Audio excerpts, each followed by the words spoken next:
Énergie, mon client. Elle est étudiante en droit, mais ici dans la peau d'une avocate pour plaider un dossier d'affaires. Contre elle, 9 autres étudiants dans la même posture pour passer devant une cour qui fait aussi office de jury. C'est le concours universitaire droit WADA abordant sa phase finale. Et pour les 10 candidats qui y ont accédé, on n'en veut que 3.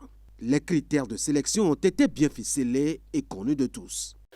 Il s'agira d'abord de voir les candidats qui, sur les questions de fond du droit WADA, sur la maîtrise des tests du droit WADA, ont une bonne maîtrise des tests du droit WADA, qui ont une bonne diction et qui ont une bonne maîtrise du langage technique et relatif au droit des affaires dans l'espace WADA.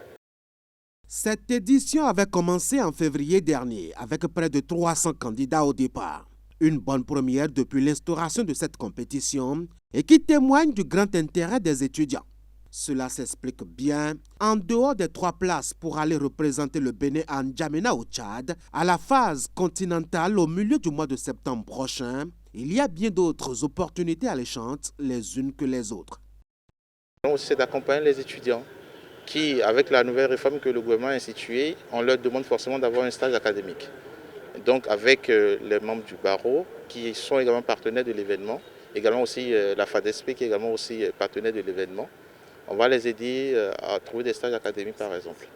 Également aussi, il y a le premier qu'on va envoyer à Paris pour un stage international.